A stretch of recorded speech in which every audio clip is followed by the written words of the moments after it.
ایک ولی کو، ولی ہے وہ، اور ولیوں کی مخالفت ہمیشہ ہوتی ہے، یہی تو اس کی صداقت ہے کہ یاد رکھو نبیوں اور ولیوں کی مخالف ہونا بھی ضروری ہے۔ امام حسین علیہ السلام کی بھی تو مخالفت ہوئی نا۔ حضرت علی کرم اللہ وجہہ الکریم، آپ کو پتہ ہے آپ ان کو کس نام سے یاد کرتے ہیں؟ حضرت علی کرم اللہ وجہہ۔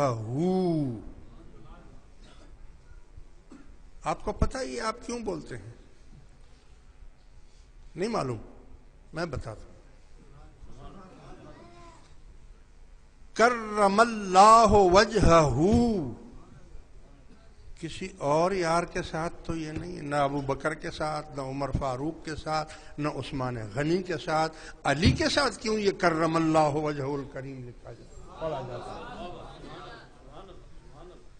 یہ اس لیے کہ اس وقت کے انہی مسلمانوں نے، یہی مسلمان جو یزیدی مسلمان تھے، جو یزیدیوں کے ساتھ تھے، وہ حضرت علی کرم اللہ وجہہ الکریم کو انہوں نے ایک لفظ مشہور کیا تھا، مجھے یہ یاد نہیں ہے، لیکن اس کا ترجمہ یہ ہے کہ نعوذ باللہ علی کالے منہ والے کے،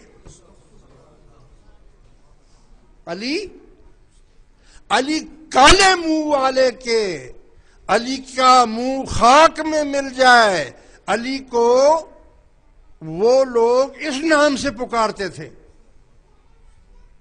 مگر وجاء الحق وزهق الباطل ان الباطل کان زہوقا۔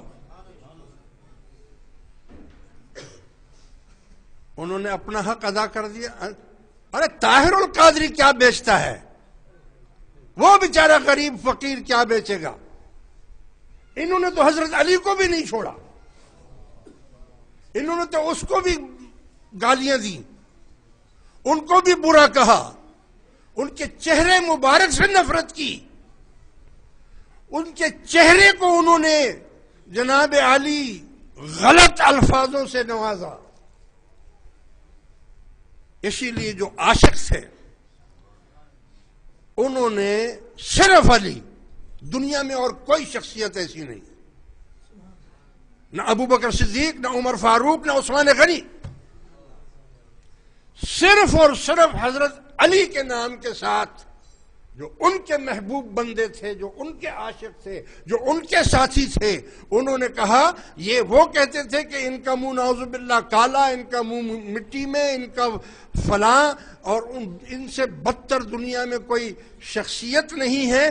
تو ان کے جو عاشق اور چاہنے والے تھے انہوں نے یہ کہا کہ حضرت علی کرم اللہ وجہہ الکریم، یعنی ان کا چہرہ جو ہے اس پر، ان کے چہرے پر اللہ کا کرم اور نور اور مہربانی ہے۔